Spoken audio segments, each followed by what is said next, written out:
ভারতে খাসির মাংস খেয়ে বিল ফাঁকি, গরুর গুজব রটিয়ে মুসলিম পিতা পুত্রকে পৈশাচিক নির্যাতন। মোদির রাম রাজ্যে আজ গরুর জীবনের চেয়ে একজন মুসলিমের জীবনের মূল্য আক্ষরিক অর্থেই সস্তা হয়ে গেছে। ধর্মের নামে যারা সারা দিন মায়া কান্না কাঁদে, তাদের আসল উদ্দেশ্য যে ধর্ম নয় বরং স্রেফ গুন্ডামি আর লুটপাট, তা এবার দিবালোকের মতো স্পষ্ট হয়ে গেল।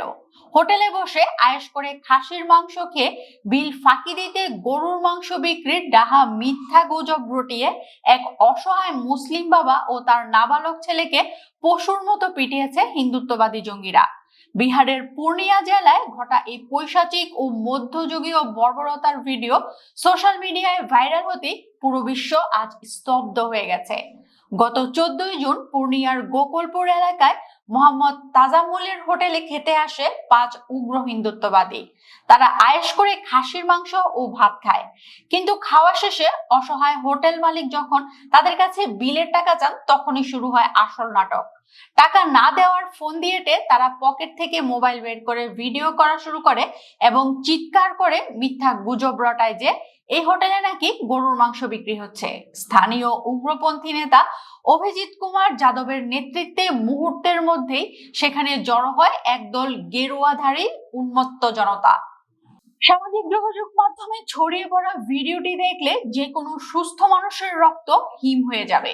উগ্রবাদীরা বাঁশের লাঠি আর চেয়ার দিয়ে তাজাম্মুল ও তার ছেলেকে বেধড়ক পেটাতে থাকে, ফ্রিজ খুলে তাদের গালাগাল করতে থাকে।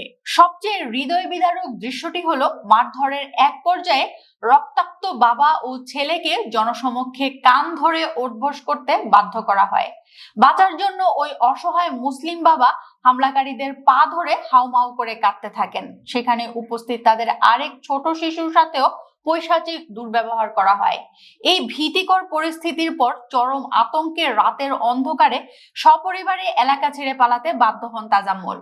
ভিডিও ভাইরাল হওয়ার পর জনরোষের মুখে পড়ে পূর্ণিয়া জেলার পুলিশ হোটেলে তল্লাশি চালায়, কিন্তু হিন্দুত্ববাদীদের মুখে ছাই দিয়ে পুলিশ সেখানে এক টুকরো গরুর মাংস বা আপত্তিকর কিছুই পাননি।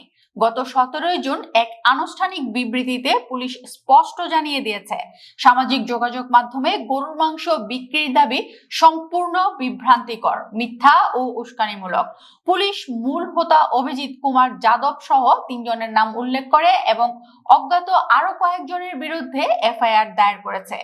আজ বিশ্ববাসী পরিষ্কার দেখছে মোদির ভারতে গোরক্ষার নামে মূলত কি ধরনের নগ্ন লুটপাট ও সন্ত্রাস চলছে। কয়েক টাকার বিল ফাঁকি দিতে যারা একজন অসহায় পিতাকে জনসমক্ষে পায়ে ধরতে বাধ্য করে, তারা কোনো ধর্মের রক্ষক হতে পারে না। তারা স্রেফ একদল অমানুষ ও সন্ত্রাসী।